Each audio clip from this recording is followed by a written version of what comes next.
ഗുജറാത്തിലെ ഏത് നഗരമാണ് അമുൽ ഡയറിയുമായി ബന്ധപ്പെട്ട് പ്രശസ്തമായത്? ആനന്ദ്. ഇന്ത്യയിലെ ക്ഷീരവിപ്ലവത്തിന് തുടക്കമിട്ട അമുൽ സഹകരണ പ്രസ്ഥാനത്തിന്റെ ആസ്ഥാനം ഗുജറാത്തിലെ ആനന്ദ് നഗരമാണ്. ഡോക്ടർ വർഗീസ് കുര്യനാണ് ഈ പ്രസ്ഥാനത്തിന്റെ ശില്പി. പശ്ചിമബംഗാളിലെ ഏത് നഗരമാണ് കൽക്കരി ഖനനത്തിന്റെ ഒരു പ്രധാന കേന്ദ്രം? അസൻസോൾ. ദാമോദർ താഴ്വരയിലെ കൽക്കരിപ്പാടങ്ങളാൽ സമ്പന്നമായ അസൻസോൾ പശ്ചിമബംഗാളിലെ ഒരു പ്രധാന വ്യാവസായിക നഗരമാണ്. ഇന്ത്യയിലെ പ്രധാന കൽക്കരി ഖനന കേന്ദ്രങ്ങളിലൊന്നാണിത്. മിറ അൽഫാസ സ്ഥാപിക്കുകയും റോജർ ആങ്കർ രൂപകൽപ്പന ചെയ്യുകയും ചെയ്ത തമിഴ്നാട്ടിലും പുതുച്ചേരിയിലുമായി സ്ഥിതി ചെയ്യുന്ന പരീക്ഷണാത്മക ടൗൺഷിപ്പ് ഏതാണ്? ഓറോവിൽ. ശ്രീ അരബിന്ദോയുടെ ആദർശങ്ങളിൽ അധിഷ്ഠിതമായ ഒരു സാർവദേശീയ നഗരമാണ് ഓറോവിൽ. മനുഷ്യരാശിയുടെ ഐക്യവും സുസ്ഥിരമായ ജീവിതരീതികളും പ്രോത്സാഹിപ്പിക്കുന്നതിനായി 1968-ൽ ഇത് സ്ഥാപിക്കപ്പെട്ടു.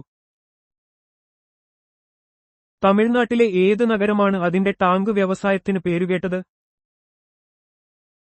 ആവടി. ചെന്നൈക്ക് സമീപമുള്ള ആവടി ഇന്ത്യൻ പ്രതിരോധ മേഖലയിലെ ഒരു പ്രധാന കേന്ദ്രമാണ്.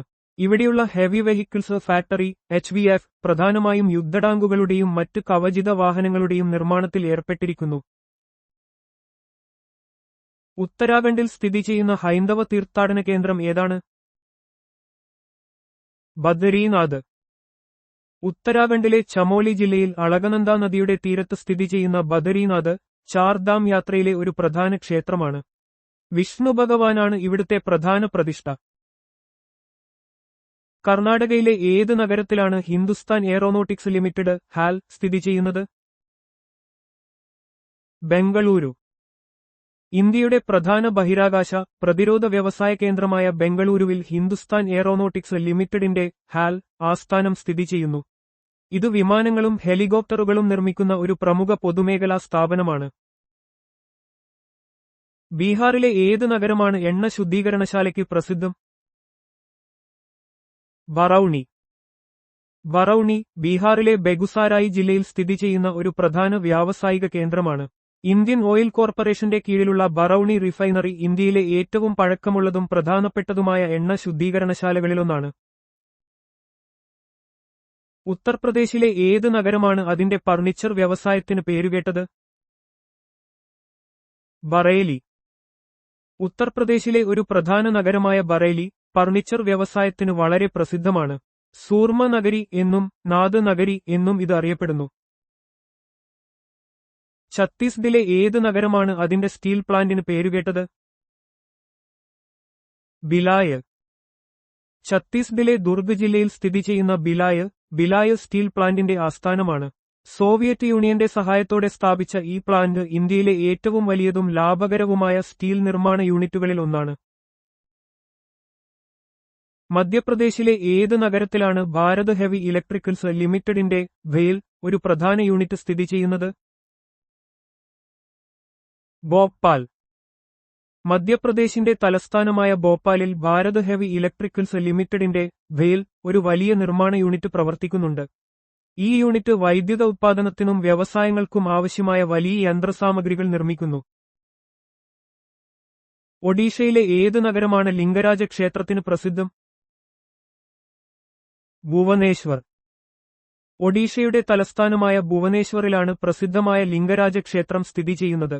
11ാം നൂറ്റാണ്ടിൽ നിർമ്മിച്ച ഈ ക്ഷേത്രം ശിവന് സമർപ്പിക്കപ്പെട്ടിരിക്കുന്നു, കൂടാതെ കലിംഗ വാസ്തുവിദ്യയുടെ ഉത്തമോദാഹരണമാണ്. രാജസ്ഥാനിലെ ഏത് നഗരമാണ് ഒട്ടക രോമം കൊണ്ടുള്ള ഉൽപ്പന്നങ്ങൾക്ക് പേരുകേട്ടത്? ബിക്കാനീർ. രാജസ്ഥാനിലെ ഒരു പ്രധാന നഗരമായ ബിക്കാനീർ ഒട്ടകങ്ങളെ വളർത്തുന്നതിനും അവയുടെ രോമങ്ങൾ ഉപയോഗിച്ച് നിർമ്മിക്കുന്ന ഉൽപ്പന്നങ്ങൾക്കും പ്രസിദ്ധമാണ്. ഒട്ടക രോമം കൊണ്ടുള്ള വസ്ത്രങ്ങൾ, പരവതാനികൾ, മറ്റ് കരകൗശല വസ്തുക്കൾ എന്നിവ ഇവിടെ വ്യാപകമായി നിർമ്മിക്കപ്പെടുന്നു. ജാർഖണ്ഡിലെ ഏത് നഗരമാണ് അതിന്റെ സ്റ്റീൽ പ്ലാന്റിന് പേരുകേട്ടത്? ബൊക്കാറോ.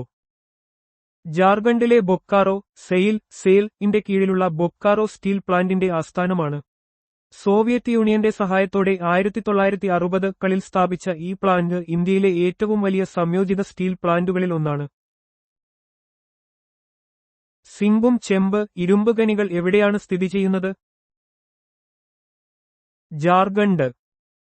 സിംഗും ജില്ല ജാർഖണ്ഡിലെ പ്രധാനപ്പെട്ട ധാതു സമ്പന്നമായ പ്രദേശമാണ്. ഇന്ത്യയിലെ ഏറ്റവും വലിയ ചെമ്പ്, ഇരുമ്പ് അയിര് നിക്ഷേപങ്ങളിൽ ചിലത് ഇവിടെ കാണപ്പെടുന്നു. ഇത് രാജ്യത്തിന്റെ വ്യാവസായിക വികസനത്തിൽ ഒരു പ്രധാന പങ്ക് വഹിക്കുന്നു. ഗുജറാത്തിലെ ഏത് നഗരമാണ് പരുത്തിത്തുണി വ്യവസായത്തിന് പ്രശസ്തം? സൂറത്ത്.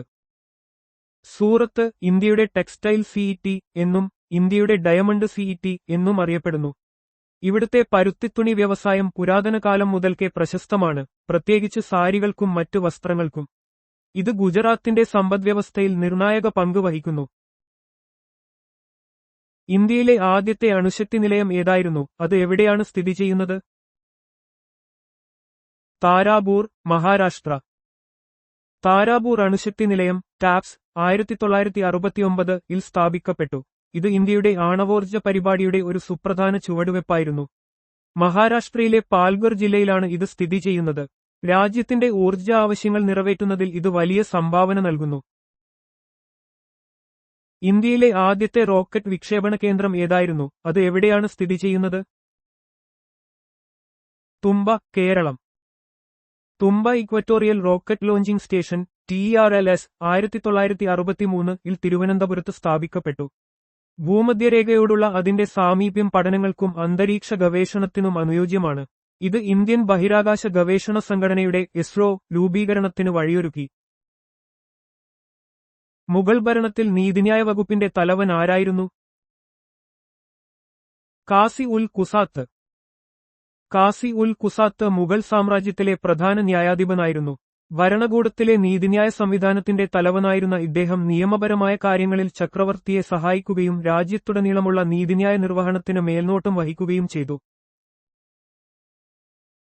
മുഗൾ ഭരണത്തിൽ രാജകീയ ഗാർഹിക വകുപ്പിലെ മുഖ്യ ഉദ്യോഗസ്ഥന്റെ സ്ഥാനപ്പേരുകൾ എന്തായിരുന്നു? മീർ സാമാൻ അല്ലെങ്കിൽ ഖാൻ-ഇ സാമാൻ. മുഗൾ ഭരണത്തിൽ രാജകീയ ഗാർഹിക വകുപ്പിലെ മുഖ്യ ഉദ്യോഗസ്ഥൻ മീർ സാമാൻ അല്ലെങ്കിൽ ഖാൻ-ഇ സാമാൻ എന്നാണ് അറിയപ്പെട്ടിരുന്നത്. കൊട്ടാരത്തിന്റെ ദൈനംദിന കാര്യങ്ങൾ, രാജകീയ ഫാക്ടറികൾ, കാർഖാനകൾ, സംഭരണശാലകൾ എന്നിവയുടെ ചുമതല ഇദ്ദേഹത്തിനായിരുന്നു. ലോകത്തിലെ ഏറ്റവും വലിയ കൽക്കരി ഉത്പാദക രാജ്യം ഏതാണ്? ചൈന. ലോകത്തിലെ ഏറ്റവും വലിയ കൽക്കരി ഉത്പാദക രാജ്യമാണ് ചൈന. വൈദ്യുതി ഉത്പാദനത്തിനും വ്യവസായങ്ങൾക്കും ചൈന പ്രധാനമായും കൽക്കരിയെയാണ് ആശ്രയിക്കുന്നത്. എന്നിരുന്നാലും കൽക്കരി ഉപയോഗം പരിസ്ഥിതിക്ക് ദോഷകരമായതിനാൽ പുനരുപയോഗ ഊർജ്ജ സ്രോതസ്സുകളിലേക്ക് മാറാൻ ചൈന ശ്രമിച്ചുവരുന്നു. ആഗോള കൽക്കരി ഉത്പാദനത്തിൽ ഇന്ത്യയുടെ സ്ഥാനം എത്രയാണ്? 4-ാം സ്ഥാനം. ആഗോള കൽക്കരി ഉത്പാദനത്തിൽ ഇന്ത്യ 4-ാം സ്ഥാനത്താണ്. ഇന്ത്യയുടെ ഊർജ്ജ ആവശ്യകതയുടെ വലിയൊരു ഭാഗം കൽക്കരി ഉപയോഗിച്ചാണ് നിറവേറ്റുന്നത്. കൽക്കരി അധിഷ്ഠിത താപവൈദ്യുത നിലയങ്ങൾ രാജ്യത്തിന്റെ വൈദ്യുതി ഉത്പാദനത്തിൽ നിർണായക പങ്ക് വഹിക്കുന്നുണ്ട്. ലോകത്തിലെ ഏറ്റവും വലിയ കൽക്കരി ശേഖരം കൈവശമുള്ള രാജ്യം ഏതാണ്? United States. ലോകത്തിലെ ഏറ്റവും വലിയ കൽക്കരി ശേഖരം യുണൈറ്റഡ് സ്റ്റേറ്റ്സിനാണ്. കൽക്കരിയുടെ ലഭ്യത ഒരു രാജ്യത്തിന്റെ ഊർജ്ജ സുരക്ഷയ്ക്കും വ്യാവസായിക വികസനത്തിനും പ്രധാനമാണ്. എന്നാൽ പാരിസ്ഥിതിക പ്രശ്നങ്ങൾ കാരണം കൽക്കരിയുടെ ഉപയോഗം കുറയ്ക്കാൻ ലോകരാജ്യങ്ങൾ ശ്രമിച്ചുവരുന്നു. ആഗോള കൽക്കരി ശേഖരത്തിന്റെ കാര്യത്തിൽ ഇന്ത്യയുടെ സ്ഥാനം എത്രയാണ്? 4-ാം സ്ഥാനം. ആഗോള കൽക്കരി ശേഖരത്തിൽ ഇന്ത്യ 4-ാം സ്ഥാനത്താണ്. ഉത്പാദനത്തിലും ശേഖരത്തിലും ഇന്ത്യയ്ക്ക് ലോകത്തിൽ ഒരു പ്രധാന സ്ഥാനമുണ്ട്. ഊർജ്ജമേഖലയിൽ സ്വയം പര്യാപ്തത നേടുന്നതിന് ഇത് ഇന്ത്യയെ സഹായിക്കുന്നു. എന്നാൽ കൽക്കരി ഖനനവും ഉപയോഗവും പരിസ്ഥിതിക്ക് ദോഷകരമാണ്. ചിനൂക്ക് കാറ്റ്, ഷെനൂക്ക് വെൻഡ് എന്നാൽ എന്ത്?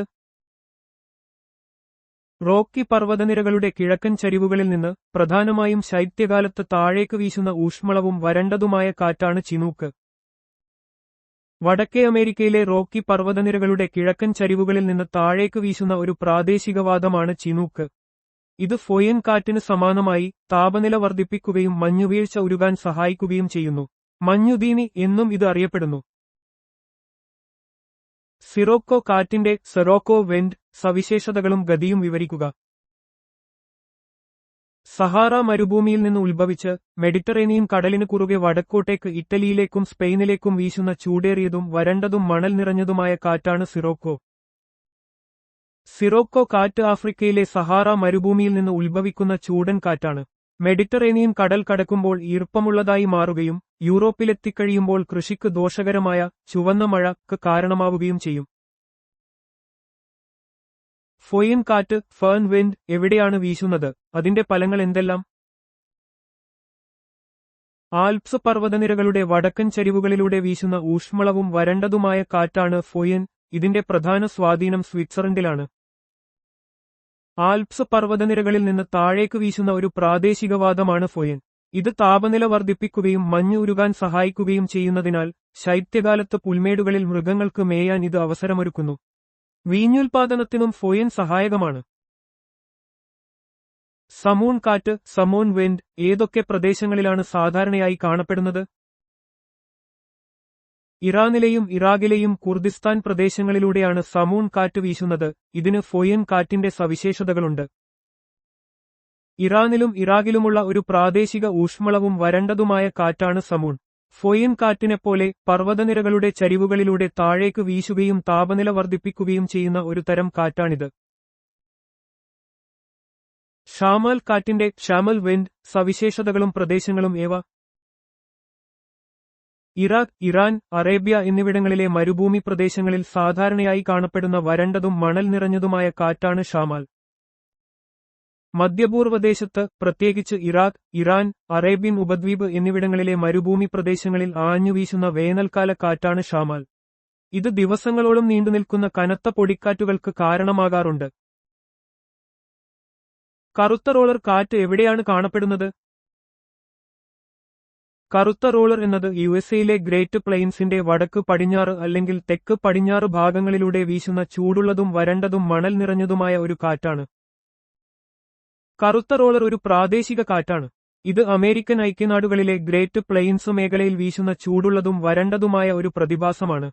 പ്രധാനമായും വടക്ക് പടിഞ്ഞാറ് അല്ലെങ്കിൽ തെക്ക് പടിഞ്ഞാറ് ഭാഗങ്ങളിലാണ് ഇത് അനുഭവപ്പെടുന്നത്. സിമൂൺ കാറ്റിനെക്കുറിച്ച് വിവരിക്കുക. അറേബ്യൻ മരുഭൂമിയിൽ സാധാരണയായി കാണുന്ന ഒരു ചൂടുള്ളതും വരണ്ടതും പൊടി നിറഞ്ഞതുമായ കാറ്റാണ് സിമൂം. സിമൂം എന്നത് അറേബ്യൻ മരുഭൂമിയിലെ ഒരു പ്രാദേശിക കാറ്റാണ്. ഇത് ചൂടുള്ളതും വരണ്ടതും പൊടി നിറഞ്ഞതുമായ ഒരു കാറ്റായി അറിയപ്പെടുന്നു. വിഷക്കാറ്റ് എന്ന് അർത്ഥം വരുന്ന ഒരു പദമാണിത്. വ്യോമക്കാറ്റ് ഏത് രാജ്യത്താണ് കാണപ്പെടുന്നത്? ജപ്പാനിൽ വീശുന്ന ചൂടുള്ളതും വരണ്ടതുമായ ഒരു കാറ്റാണ് യോമ. യോമ എന്നത് ജപ്പാനിൽ അനുഭവപ്പെടുന്ന ഒരു പ്രാദേശിക കാറ്റാണ്. ഇത് പൊതുവെ ചൂടുള്ളതും വരണ്ടതുമായ സ്വഭാവത്തോടുകൂടിയതാണ്. ജപ്പാനിലെ കാലാവസ്ഥയെ സ്വാധീനിക്കുന്ന ഒരു ഘടകമാണിത്. ഹർമറ്റൻ കാറ്റിനെ ഡോക്ടർ കാറ്റ് എന്ന് വിളിക്കാൻ കാരണമെന്ത്? പശ്ചിമ ആഫ്രിക്കൻ തീരത്തെ ഈർപ്പമുള്ളതും ചൂടുള്ളതുമായ വായുവിനെ വരണ്ടതാക്കുകയും കാലാവസ്ഥയെ കൂടുതൽ ആരോഗ്യകരമാക്കുകയും ചെയ്യുന്നതിനാൽ ഹർമറ്റനെ ഡോക്ടർ കാറ്റ് എന്ന് വിളിക്കുന്നു. പശ്ചിമ ആഫ്രിക്കൻ തീരപ്രദേശത്ത് വീശുന്ന ഒരു പ്രാദേശിക കാറ്റാണ് ഹർമറ്റൻ. ഈർപ്പമുള്ളതും അസ്വസ്ഥകരവുമായ കാലാവസ്ഥയിൽ വരൾച്ച കൊണ്ടുവരുന്നതിനാൽ ഇത് ഡോക്ടർ കാറ്റ് എന്നറിയപ്പെടുന്നു. വരണ്ട കാലാവസ്ഥ ശാരീരികമായി കൂടുതൽ സുഖകരമായി അനുഭവപ്പെടുന്നതാണ് ഇതിന് കാരണം. നോർവെസ്റ്റർ കാറ്റ് എവിടെയാണ് സംഭവിക്കുന്നത്? നോർവെസ്റ്റർ എന്നത് വടക്കൻ ന്യൂസിലൻഡിലെ ഉയർന്ന പർവ്വതങ്ങളിൽ നിന്ന് താഴേക്ക് വീശുന്ന ചൂടുള്ളതും വരണ്ടതുമായ ഒരു കാറ്റാണ്. നോർവെസ്റ്റർ എന്നത് ന്യൂസിലൻഡിൽ കാണുന്ന ഒരു പ്രാദേശിക കാറ്റാണ്. ഇത് പ്രധാനമായും വടക്കൻ ന്യൂസിലൻഡിലെ ഉയർന്ന പർവ്വതങ്ങളിൽ നിന്ന് താഴേക്ക് വീശുന്ന ചൂടുള്ളതും വരണ്ടതുമായ കാറ്റാണ്. കരാബുറാൻ എന്താണ്? അത് എവിടെയാണ് സംഭവിക്കുന്നത്? ബ്ലാക്ക് സ്റ്റോം എന്നും അറിയപ്പെടുന്ന കരാബുറാൻ മധ്യേഷ്യയിൽ, പ്രത്യേകിച്ച് ടാരിം തടത്തിലും മംഗോളിയയിലും സാധാരണയായി കാണുന്ന ചൂടുള്ളതും പൊടി നിറഞ്ഞതുമായ കാറ്റാണ്. കരാബുറാൻ എന്നത് മധ്യേഷ്യയിൽ വീശുന്ന ഒരു പ്രാദേശിക കാറ്റാണ്. ബ്ലാക്ക് സ്റ്റോം എന്നും ഇത് അറിയപ്പെടുന്നു. ടാരിം തടം, മംഗോളിയ എന്നിവിടങ്ങളിൽ ചൂടുള്ളതും പൊടി നിറഞ്ഞതുമായ ഈ കാറ്റ് സാധാരണയായി അനുഭവപ്പെടുന്നു. എന്താണ് ബ്ലിസാർഡ്? ബ്ലിസാർഡ് എന്നത് കാനഡ, യുഎസ്എ, സൈബീരിയൻ പ്രദേശം എന്നിവിടങ്ങളിൽ സാധാരണയായി കാണുന്ന ശക്തമായ കാറ്റും കുറഞ്ഞ ദൃശ്യപരിയുമുള്ള ഒരു കഠിനമായ മഞ്ഞുവീഴ്ചയാണ്. ബ്ലിസാർഡ് എന്നത് കഠിനമായ ഒരു മഞ്ഞുകാറ്റാണ്. ശക്തമായ കാറ്റും കുറഞ്ഞ കാഴ്ചാപരിധിയും ഇതിന്റെ പ്രധാന സവിശേഷതകളാണ്. കാനഡ, USA, സൈബീരിയ തുടങ്ങിയ ധ്രുവപ്രദേശങ്ങളിലാണ് ഇത് സാധാരണയായി കണ്ടുവരുന്നത്. കോയിംബാങ് കാറ്റ് എവിടെയാണ് വീശുന്നത്? അതിന്റെ ഫലമെന്താണ്? ഇന്തോനേഷ്യയിലെ ജാവയിൽ വീശുന്ന ചൂടുള്ളതും വരണ്ടതുമായ ഒരു കാറ്റാണ് കോയിംബാങ്. ഇത് പുകയില കൃഷിക്ക് ദോഷകരമാണെന്ന് അറിയപ്പെടുന്നു. കോയിംബാങ് എന്നത് ഇന്തോനേഷ്യയിലെ ജാവയിൽ അനുഭവപ്പെടുന്ന ഒരു പ്രാദേശിക കാറ്റാണ്.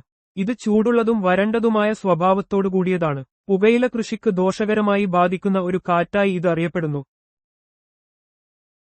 പപ്പഗായോ കാറ്റിന്റെ സവിശേഷതകൾ എന്തൊക്കെയാണ്? മെക്സിക്കോയുടെ തീരത്തുനിന്ന് വടക്ക് കിഴക്ക് ദിശയിൽ നിന്ന് വീശുന്ന തണുത്തതും വരണ്ടതുമായ ഒരു കാറ്റാണ് പപ്പഗായോ. പപ്പഗായോ എന്നത് മെക്സിക്കോയുടെ തീരപ്രദേശത്ത് അനുഭവപ്പെടുന്ന ഒരു പ്രാദേശിക കാറ്റാണ്. ഇത് വടക്ക് കിഴക്ക് ദിശയിൽ നിന്ന് വീശുന്ന തണുത്തതും വരണ്ടതുമായ കാറ്റായിട്ടാണ് അറിയപ്പെടുന്നത്. ഗ്രെഗാലെ കാറ്റിനെക്കുറിച്ച് വിവരിക്കുക. പടിഞ്ഞാറൻ, മധ്യ മെഡിറ്ററേനിയൻ മേഖലകളിൽ, പ്രധാനമായും ശൈത്യകാലത്ത്, വടക്ക് കിഴക്ക് ദിശയിൽ നിന്ന് വീശുന്ന ശക്തവും തണുത്തതുമായ കാറ്റാണ് ഗ്രെഗാലെ.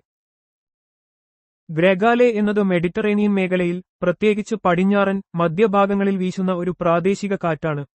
ശൈത്യകാലത്താണ് ഇത് പ്രധാനമായും അനുഭവപ്പെടുന്നത്. വടക്ക് കിഴക്ക് ദിശയിൽ നിന്ന് വീശുന്ന ശക്തവും തണുത്തതുമായ കാറ്റാണിത്. വായുപിണ്ഡങ്ങൾ മാസസ് എന്നാൽ എന്താണ്? വായുപിണ്ഡങ്ങൾ എന്നത് അന്തരീക്ഷത്തിലെ ഏറ്റവും വലിയ ഭാഗങ്ങളാണ്. അവിടെ ഈർപ്പവും താപനിലയും ഒന്നിലധികം പാളികളിലായി തിരശ്ചീനമായി സമാനമായ ഭൗതിക സവിശേഷതകൾ കാണിക്കുന്നു. ഒരു വലിയ ഭൂമിശാസ്ത്രപരമായ പ്രദേശത്ത് രൂപപ്പെടുന്നതും അവിടെയുള്ള താപനിലയും ഈർപ്പവും സമാനമായി നിലനിർത്തുന്നതുമായ വലിയ വായുവിന്റെ കൂട്ടങ്ങളാണ് വായുപിണ്ഡങ്ങൾ. ഇവയുടെ ചലനങ്ങളും കൂടിച്ചേരലുകളും കാലാവസ്ഥാ മാറ്റങ്ങൾക്കും കൊടുങ്കാറ്റുകൾക്കും കാരണമാകുന്നു. നോർട്ടെ കാറ്റ് എന്നാൽ എന്ത്? അത് എവിടെയാണ് കാണപ്പെടുന്നത്? നോർട്ടെ അമേരിക്കൻ ഐക്യനാടുകളിൽ കാണപ്പെടുന്ന ഒരു ശീതക്കാറ്റാണ്. നോർട്ടെ കാറ്റ് സാധാരണയായി മെക്സിക്കോ ഉൾക്കടൽ മേഖലയിലും തെക്കുകിഴക്കൻ അമേരിക്കൻ ഐക്യനാടുകളിലും അനുഭവപ്പെടുന്ന ഒരു പ്രാദേശിക ശീതക്കാറ്റാണ്. ഇത് സാധാരണയായി വടക്ക് നിന്നാണ് വീശുന്നത്. വിലിവോ കാറ്റ് എവിടെയാണ് കാണപ്പെടുന്നത്? വിലിവോ അലാസ്കയിൽ കാണപ്പെടുന്ന ഒരു ശീതക്കാറ്റാണ്. വിലിവോ എന്നത് അലാസ്കയിലെ തീരപ്രദേശങ്ങളിൽ, പ്രത്യേകിച്ച് അലൂഷ്യൻ ദ്വീപസമൂഹത്തിലും തെക്കുകിഴക്കൻ അലാസ്കയിലും കാണപ്പെടുന്ന ഒരു പെട്ടെന്നുള്ളതും ശക്തവുമായ തണുത്ത കാറ്റാണ്. ഇത് സാധാരണയായി പർവ്വതങ്ങളിൽ നിന്ന് താഴേക്ക് വീശുന്നു. പാമ്പെറോ കാറ്റ് എന്നാൽ എന്ത്? പാമ്പെറോ അർജന്റീനയിലും ഉറുഗ്വായിലും കാണപ്പെടുന്ന ഒരു ശീതക്കാറ്റാണ്. പാമ്പെറോ എന്നത് തെക്കേ അമേരിക്കയിലെ പമ്പാസ് സമതലങ്ങളിൽ, പ്രത്യേകിച്ച് അർജന്റീനയിലും ഉറുഗ്വായിലും വീശുന്ന ഒരു ശക്തമായ തണുത്ത കാറ്റാണ്. ഇത് പെട്ടെന്നുള്ള താപനില കുറവും കൊടുങ്കാറ്റും മഴയും കൊണ്ടുവരുന്നു. പൂർഗ കാറ്റ് എന്നാൽ എന്ത്? അത് എവിടെയാണ് സംഭവിക്കുന്നത്? പൂർഗ തുന്ദ്ര പ്രദേശത്ത് സംഭവിക്കുന്ന ഒരു ശീതക്കാറ്റാണ്. പൂർഗ എന്നത് തുന്ദ്ര പ്രദേശങ്ങളിലും റഷ്യയുടെ സൈബീരിയൻ ഭാഗങ്ങളിലും അനുഭവപ്പെടുന്ന ഒരു തണുത്തതും ശക്തവുമായ കൊടുങ്കാറ്റാണ്. ഇത് മഞ്ഞുവീഴ്ചയോടുകൂടിയോ അല്ലാതെയോ ഉണ്ടാകാം. ബിസെ കാറ്റ് എവിടെയാണ് വീശുന്നത്? ബിസെ കിഴക്കൻ ഫ്രാൻസിലും സ്വിറ്റ്സർലൻഡിലും വീശുന്ന ഒരു ശീതക്കാറ്റാണ്. ബിസെ എന്നത് കിഴക്കൻ ഫ്രാൻസിലും സ്വിറ്റ്സർലൻഡിലും, പ്രത്യേകിച്ച് സ്വിസ് പീഠഭൂമിയിൽ, വടക്കുകിഴക്ക് നിന്ന് വീശുന്ന വരണ്ടതും തണുത്തതുമായ ഒരു കാറ്റാണ്. ഇത് സാധാരണയായി ഉയർന്ന മർദ്ദമുള്ള പ്രദേശങ്ങളിൽ നിന്ന് ഉത്ഭവിക്കുന്നു. മിസ്ട്രൽ കാറ്റ് എവിടെയാണ് വീശുന്നത്? മിസ്ട്രൽ സ്പെയിനിലും ഫ്രാൻസിലും വീശുന്ന ശക്തമായ ഒരു ശീതക്കാറ്റാണ്.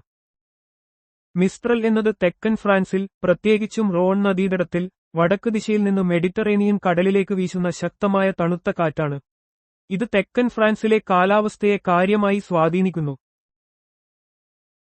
ബുറാൻ കാറ്റ് എന്നാൽ എന്ത്? അത് എവിടെയാണ് കാണപ്പെടുന്നത്? ബുറാൻ റഷ്യയിൽ കാണപ്പെടുന്ന ഒരു ശീതക്കാറ്റാണ്. ബുറാൻ എന്നത് റഷ്യയുടെയും മധ്യേഷ്യയുടെയും സ്റ്റെപ്പുകളിലൂടെ വീശുന്ന ഒരു ശക്തമായ ശീതക്കാറ്റാണ്. മഞ്ഞുവീഴ്ചയോടുകൂടിയോ അല്ലാതെയോ ഇത് ഉണ്ടാകാം. കടുത്ത മഞ്ഞുകാലത്ത് താപനില ഗണ്യമായി കുറക്കുന്നു. ബോറ കാറ്റ് എന്നാൽ എന്ത്? ബോറ അഡ്രിയാറ്റിക് തീരത്ത് കാണപ്പെടുന്ന ഒരു ശീതക്കാറ്റാണ്. ബോറ എന്നത് അഡ്രിയാറ്റിക് തീരത്ത്, പ്രത്യേകിച്ച് ക്രൊയേഷ്യ, ഇറ്റലി, സ്ലോവേനിയ എന്നിവിടങ്ങളിൽ വീശുന്ന ഒരു ശക്തമായ തണുത്തതും വരണ്ടതുമായ കാറ്റാണ്. ഇത് സാധാരണയായി പർവ്വതങ്ങളിൽ നിന്ന് താഴേക്ക് അതിവേഗത്തിൽ വീശുന്നു. കേപ്പ് ഡോക്ടർ കാറ്റ് എന്നാൽ എന്ത്? കേപ്പ് ഡോക്ടർ ദക്ഷിണാഫ്രിക്കൻ റിപ്പബ്ലിക്കിലെ ദക്ഷിണാഫ്രിക്ക ഒരു പ്രാദേശിക കാറ്റാണ്.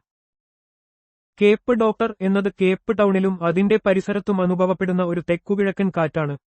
ഇത് സാധാരണയായി വേനൽക്കാലത്ത് വീശുകയും വായുവിനെ ശുദ്ധീകരിക്കുകയും ചെയ്യുമെന്ന വിശ്വാസത്തിൽ നിന്നാണ് ഈ പേര് വന്നത്. ഹബൂബ് എന്നാൽ എന്ത്? ഹബൂബ് സുഡാനിൽ കാണപ്പെടുന്ന ഒരു ശീതക്കാറ്റാണ്. ഹബൂബ് എന്നത് സുഡാൻ, മധ്യേഷ്യ, വടക്കേ അമേരിക്കയുടെ ചില ഭാഗങ്ങൾ എന്നിവിടങ്ങളിൽ കാണുന്ന ഒരു തരം പൊടിക്കാറ്റാണ്. ഇത് സാധാരണയായി ഇടിമിന്നലുള്ള കൊടുങ്കാറ്റുകളോടൊപ്പം ഉണ്ടാകുകയും ശക്തമായ തണുത്ത കാറ്റും മണലും പൊടിയും വഹിക്കുകയും ചെയ്യുന്നു. സീസ്റ്റാൻ കാറ്റ് എവിടെയാണ് വീശുന്നത്? കിഴക്കൻ ഇറാനിൽ കാണുന്ന ഒരു തണുത്ത കാറ്റാണ് സീസ്റ്റാൻ. സീസ്റ്റാൻ കിഴക്കൻ ഇറാനിലെ സിസ്താൽ തടത്തിൽ വീശുന്ന ഒരു പ്രാദേശിക കാറ്റാണ്.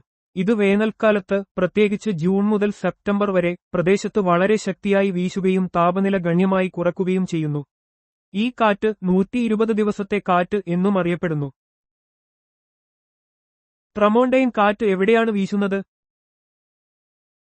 മധ്യ യൂറോപ്പിൽ വീശുന്ന ഒരു തണുത്ത കാറ്റാണ് ട്രമോണ്ടൈൻ. ട്രമോണ്ടൈൻ എന്നത് മധ്യ യൂറോപ്പിലെ, പ്രത്യേകിച്ച് ഫ്രാൻസിന്റെയും സ്പെയിനിന്റെയും മെഡിറ്ററേനിയൻ തീരങ്ങളിലും ക്രൊയേഷ്യയിലും വീശുന്ന ഒരു പ്രാദേശിക വടക്കൻ കാറ്റാണ്. പർവ്വതങ്ങൾക്ക് മുകളിലൂടെ വരുന്ന ഈ കാറ്റ് തണുത്തതും വരണ്ടതുമായിരിക്കും. ലെവൻഡർ കാറ്റ് എവിടെയാണ് വീശുന്നത്? സ്പെയിനിൽ വീശുന്ന ഒരു തണുത്ത കാറ്റാണ് ലെവൻഡർ. ലെവൻഡർ മെഡിറ്ററേനിയൻ കടലിലൂടെ കിഴക്ക് ദിശയിൽ നിന്ന് വീശുന്ന ഒരു കാറ്റാണ്, പ്രത്യേകിച്ചും തെക്കൻ സ്പെയിനിലെ ജിബ്രാൾട്ടർ കടലിടുക്കിൽ. ഇത് സാധാരണയായി ഈർപ്പമുള്ളതും താരതമ്യേന തണുത്തതുമായ കാറ്റായിരിക്കും. കാലാവസ്ഥാശാസ്ത്രത്തിലെ ഫ്രണ്ടുകൾ എന്നാൽ എന്ത്? രണ്ട് വ്യത്യസ്ത വായുപിണ്ഡങ്ങളെ വേർതിരിക്കുന്ന സംഗമ മേഖലകളാണ് ഫ്രണ്ടുകൾ. കാലാവസ്ഥാശാസ്ത്രത്തിൽ വ്യത്യസ്ത താപനിലയും ആർദ്രയുമുള്ള രണ്ട് വായുപിണ്ഡങ്ങൾ കൂട്ടിമുട്ടുന്ന അതിർത്തിരേഖകളെയാണ് ഫ്രണ്ടുകൾ എന്ന് പറയുന്നത്. ഈ ഫ്രണ്ടുകൾ പലപ്പോഴും മഴ, മഞ്ഞ്, ഇടിമിന്നൽ തുടങ്ങിയ കാലാവസ്ഥാ മാറ്റങ്ങൾക്ക് കാരണമാകാറുണ്ട്. ബ്രിക്ഫീൽഡർ കാറ്റ് എന്നാൽ എന്ത്? ഓസ്ട്രേലിയയിൽ കാണുന്ന ഒരു ഉഷ്ണക്കാറ്റാണ് ബ്രിക്ഫീൽഡർ. ഓസ്ട്രേലിയയിൽ, പ്രത്യേകിച്ച് തെക്ക് കിഴക്കൻ പ്രദേശങ്ങളിൽ, വേനൽക്കാലത്ത് വീശുന്ന വളരെ വരണ്ടതും ചൂടുള്ളതുമായ ഒരു കാറ്റാണ് ബ്രിക്ഫീൽഡർ. ഇത് മരുഭൂമിയിൽ നിന്ന് വീശുന്നതിനാൽ പൊടിപടലങ്ങളും വഹിച്ചുകൊണ്ടുവരുന്നു. സിറോക്കോ കാറ്റ് ലിബിയയിൽ ഏതു പേരിലാണ് അറിയപ്പെടുന്നത്? സിറോക്കോ കാറ്റ് ലിബിയയിൽ ഗിബ്ലി, ജിബ്ലി അല്ലെങ്കിൽ ഗിബ്ലി, ജിബ്ലി എന്നറിയപ്പെടുന്നു. സഹാറ മരുഭൂമിയിൽ നിന്ന് ഉത്ഭവിച്ച മെഡിറ്ററേനിയൻ തീരങ്ങളിലേക്ക് വീശുന്ന ഒരു ചൂടുള്ളതും വരണ്ടതുമായ കാറ്റാണ് സിറോക്കോ. ലിബിയയിൽ ഇത് ഗിബ്ലി എന്ന പേരിൽ അറിയപ്പെടുന്നു. ഇത് താപനില വർദ്ധിപ്പിക്കുകയും പൊടിപടലങ്ങൾ കൊണ്ടുവരുകയും ചെയ്യുന്നു. സിറോക്കോ കാറ്റ് ഈജിപ്തിൽ ഏതു പേരിലാണ് അറിയപ്പെടുന്നത്? സിറോക്കോ കാറ്റ് ഈജിപ്തിൽ കമാസിൻ എന്നറിയപ്പെടുന്നു.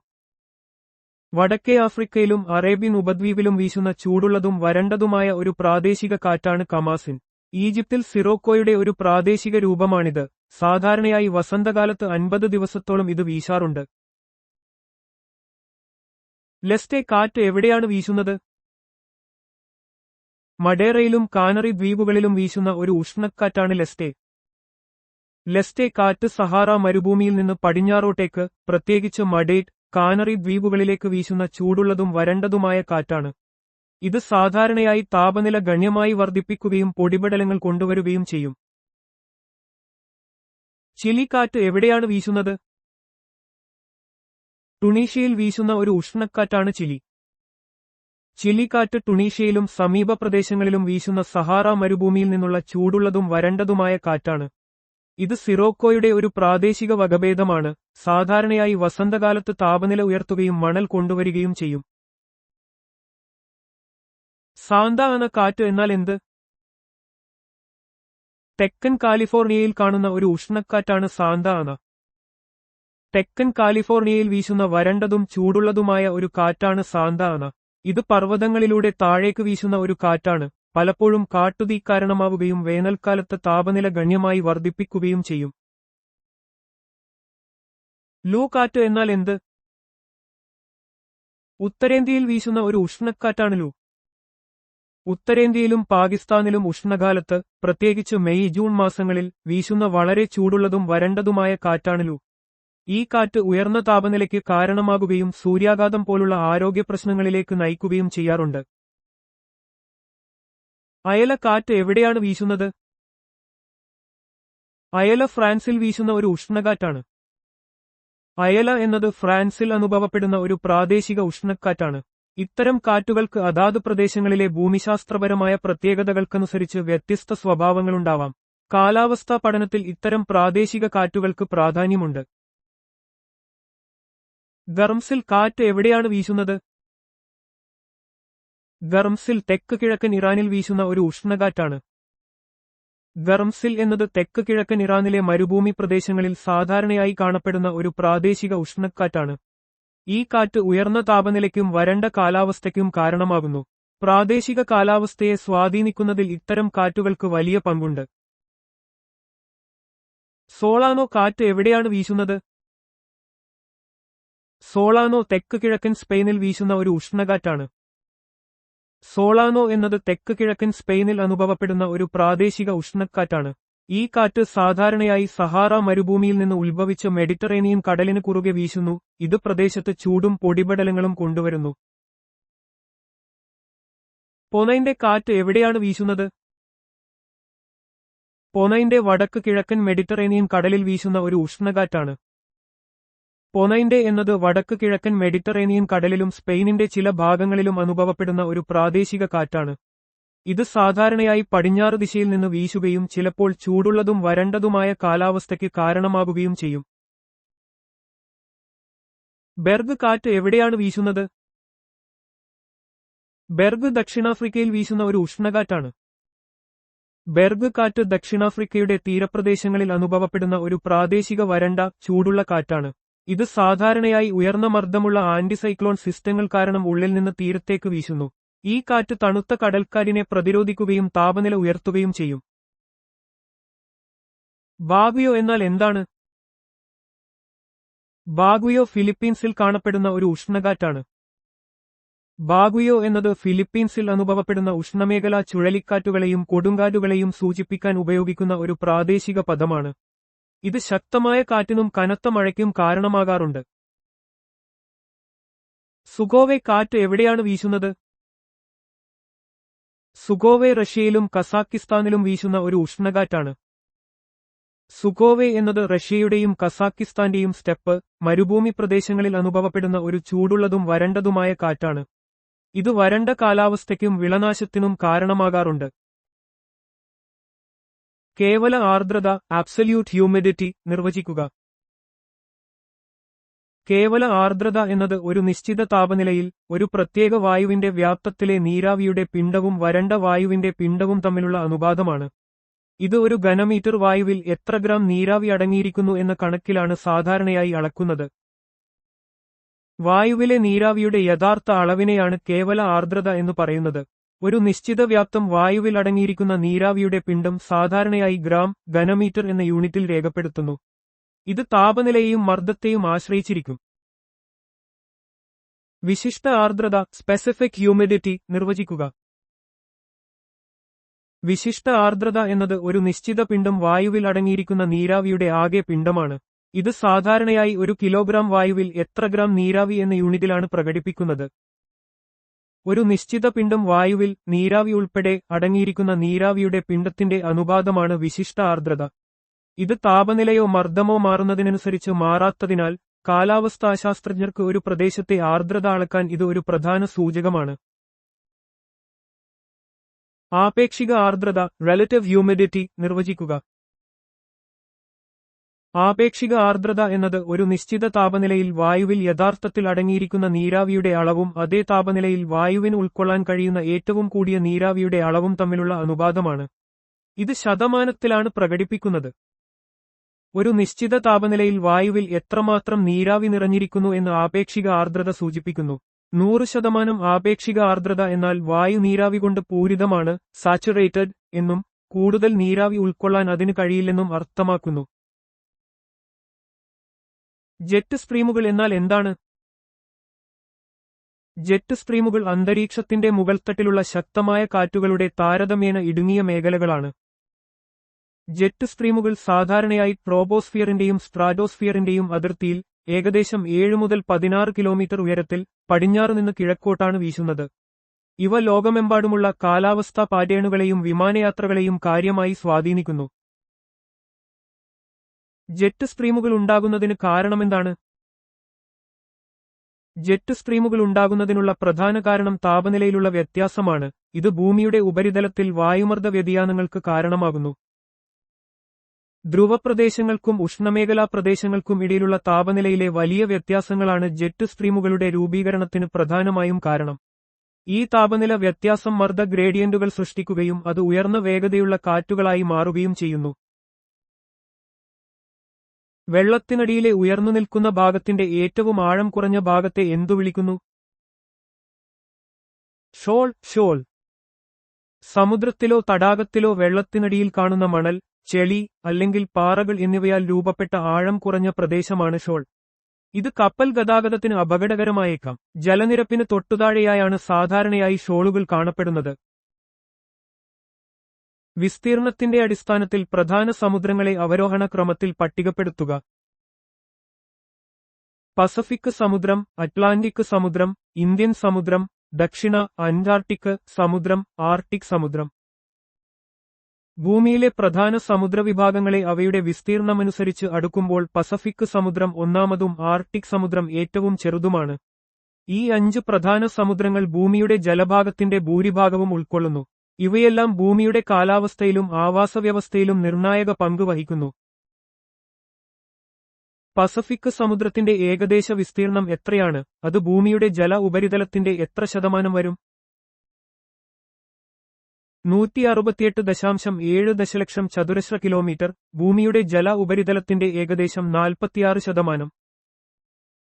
ലോകത്തിലെ ഏറ്റവും വലിയ സമുദ്രമാണ് പസഫിക് സമുദ്രം. ഭൂമിയുടെ മൊത്തം ഉപരിതലത്തിന്റെ 1/3 ഭാഗവും ജല ഉപരിതലത്തിന്റെ ഏകദേശം പകുതിയോളവും ഇത് വ്യാപിച്ചുകിടക്കുന്നു. നിരവധി ദ്വീപുകളും ആഴമേറിയ ട്രെഞ്ചുകളും പസഫിക് സമുദ്രത്തിൽ കാണപ്പെടുന്നു. പസഫിക് സമുദ്രത്തിന്റെ വ്യതിരിക്തമായ ആകൃതി എന്താണ്? ത്രികോണാകൃതി. പസഫിക് സമുദ്രം ഏകദേശം ത്രികോണാകൃതിയിലുള്ള രൂപമാണ്.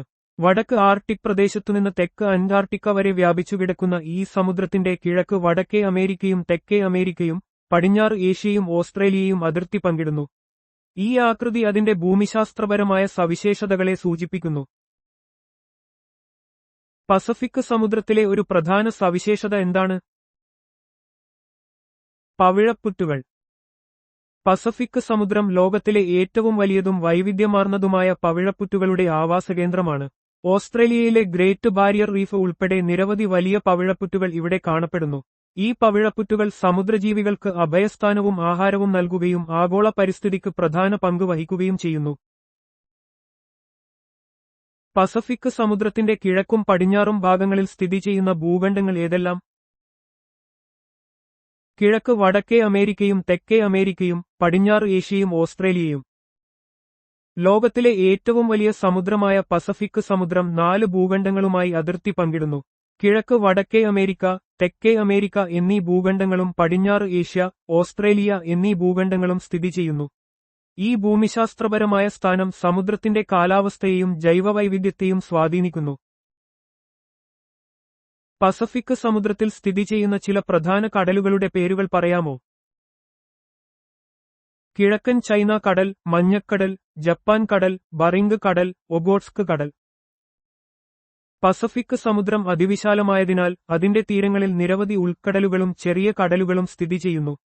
കിഴക്കൻ ചൈന കടൽ, മഞ്ഞക്കടൽ, ജപ്പാൻ കടൽ, ബറിംഗ് കടൽ, ഒഖോട്സ്ക് കടൽ എന്നിവ അതിൽ ചിലതാണ്. ഈ കടലുകൾ പ്രാദേശിക കാലാവസ്ഥയെയും സാമ്പത്തിക പ്രവർത്തനങ്ങളെയും കാര്യമായി സ്വാധീനിക്കുന്നു. പസഫിക് സമുദ്രവുമായി ബന്ധപ്പെട്ട് കാലിഫോർണിയ ഉൾക്കടൽ എവിടെയാണ് സ്ഥിതി ചെയ്യുന്നത്? പസഫിക് സമുദ്രത്തിന്റെ കിഴക്കൻ ഭാഗത്ത്. വടക്കേ അമേരിക്കൻ ഭൂഖണ്ഡത്തിലെ മെക്സിക്കോയുടെ വടക്കുപടിഞ്ഞാറൻ തീരത്താണ് കാലിഫോർണിയ ഉൾക്കടൽ സ്ഥിതി ചെയ്യുന്നത്. ഇത് പസഫിക് സമുദ്രത്തിന്റെ കിഴക്കൻ ഭാഗത്താണ് വരുന്നത്. സമുദ്രജൈവ വൈവിധ്യത്താൽ സമ്പന്നമായ ഈ പ്രദേശം ലോകത്തിന്റെ അക്വേറിയം എന്നും അറിയപ്പെടുന്നു. ലോകത്തിലെ ഏറ്റവും ദൈർഘ്യമേറിയ തീരപ്രദേശമുള്ള രാജ്യം ഏതാണ്? കാനഡ. കാനഡയുടെ തീരപ്രദേശം 2,43,042 കിലോമീറ്റർ ഉൾപ്പെടുന്ന ദ്വീപുകൾ സഹിതം നീളമുള്ളതാണ്. ഇത് ലോകത്തിലെ മറ്റേതൊരു രാജ്യത്തെക്കാളും കൂടുതലാണ്. ഈ ദൈർഘ്യമേറിയ തീരപ്രദേശം ആർട്ടിക്, പസഫിക്, അറ്റ്ലാന്റിക് സമുദ്രങ്ങളുമായി അതിർത്തി പങ്കിടുന്നു. കാനഡയുടെ ഭൂമിശാസ്ത്രപരമായ വൈവിധ്യത്തിന്റെ ഒരു പ്രധാന സവിശേഷതയാണിത്. നൽകിയിട്ടുള്ള വിവരങ്ങൾ അനുസരിച്ച് ഏറ്റവും കൂടുതൽ ആന്തരിക ജലവിസ്തൃതിയുള്ള രാജ്യം ഏതാണ്? കാനഡ. കാനഡയാണ് ലോകത്ത് ഏറ്റവും കൂടുതൽ ആന്തരിക ജലവിസ്തൃതിയുള്ള രാജ്യം. ശുദ്ധജല തടാകങ്ങളുടെയും നദികളുടെയും വലിയ ശൃംഖല ഇതിന് കാരണമാകുന്നു. ഇത് രാജ്യത്തിന്റെ ഭൂമിശാസ്ത്രപരമായ സവിശേഷതകളിൽ ഒന്നാണ്. അറ്റ്ലാന്റിക് സമുദ്രത്തിന്റെ ഏകദേശ വിസ്തൃതിയും ലോക സമുദ്രവിസ്തൃതിയുടെ എത്ര ശതമാനവുമാണ് ഇത് ഉൾക്കൊള്ളുന്നത്? 85.1 ദശലക്ഷം ചതുരശ്ര കിലോമീറ്റർ. ലോക സമുദ്രവിസ്തൃതിയുടെ 23.5%. അറ്റ്ലാന്റിക് സമുദ്രം ലോകത്തിലെ രണ്ടാമത്തെ വലിയ സമുദ്രമാണ്. ഏകദേശം 85.1 ദശലക്ഷം ചതുരശ്ര കിലോമീറ്റർ വിസ്തൃതിയുണ്ട്. ഇത് ഭൂമിയുടെ ആകെ സമുദ്രവിസ്തൃതിയുടെ ഏകദേശം 23.5% വരും. ഇത് കാലാവസ്ഥയിലും സമുദ്രഗതാഗതത്തിലും ഒരു പ്രധാന പങ്ക് വഹിക്കുന്നു. അറ്റ്ലാന്റിക് സമുദ്രവുമായി ബന്ധപ്പെട്ട തനതായ ആകൃതി എന്താണ്? ഇംഗ്ലീഷ് അക്ഷരം എസ് പോലെ. അറ്റ്ലാന്റിക് സമുദ്രം വടക്ക് തെക്കായി നീണ്ടുകിടക്കുന്ന ഒരു എസ് ആകൃതിയിൽ കാണപ്പെടുന്നു. വൻകരകളുടെ വിന്യാസവും ഭൂമിശാസ്ത്രപരമായ ശക്തികളും ഈ പ്രത്യേക ആകൃതിക്ക് കാരണമാകുന്നു. ഇത് അതിന്റെ തനതായ സവിശേഷതകളിൽ ഒന്നാണ്. അറ്റ്ലാന്റിക് സമുദ്രത്തിന്റെ ഒരു പ്രധാന ഭൗമശാസ്ത്രപരമായ സവിശേഷത ഏതാണ്? മധ്യ അറ്റ്ലാന്റിക് റിഡ്ജ്. മധ്യ അറ്റ്ലാന്റിക് റിഡ്ജ് എന്നത് അറ്റ്ലാന്റിക് സമുദ്രത്തിന്റെ നടുവിലൂടെ കടന്നുപോകുന്ന ഒരു വലിയ കടലിനടിയിലെ പർവ്വതനിരയാണ്. ഇത് ടെക്ടോണിക് പ്ലേറ്റുകൾ വേർപിരിയുന്നതിലൂടെ രൂപംകൊണ്ട ഒരു സമുദ്രമധ്യത്തിലെ വരമ്പാണ്. കൂടാതെ അഗ്നിപർവ്വത പ്രവർത്തനങ്ങളുടെയും ഭൂകമ്പങ്ങളുടെയും കേന്ദ്രം കൂടിയാണിത്. മധ്യ അറ്റ്ലാന്റിക് റിഡ്ജ് ഏതൊക്കെ ഭൂമിശാസ്ത്രപരമായ ബിന്ദുക്കൾക്കിടയിലാണ് വ്യാപിച്ചുകിടക്കുന്നത്? വടക്ക് ഐസ്ലാൻഡ് മുതൽ തെക്ക് ബൂവറ്റ് ദ്വീപ് വരെ. മധ്യ അറ്റ്ലാന്റിക് റിഡ്ജ് വടക്ക് അറ്റ്ലാന്റിക് സമുദ്രത്തിലെ ഐസ്ലാൻഡ് മുതൽ തെക്കൻ അറ്റ്ലാന്റിക്കിലെ ബൂവറ്റ് ദ്വീപ് വരെ ഏകദേശം 16,000 കിലോമീറ്റർ ദൂരത്തിൽ വ്യാപിച്ചുകിടക്കുന്നു. ഇത് ലോകത്തിലെ ഏറ്റവും ദൈർഘ്യമേറിയ പർവ്വതനിരകളിൽ ഒന്നാണ്.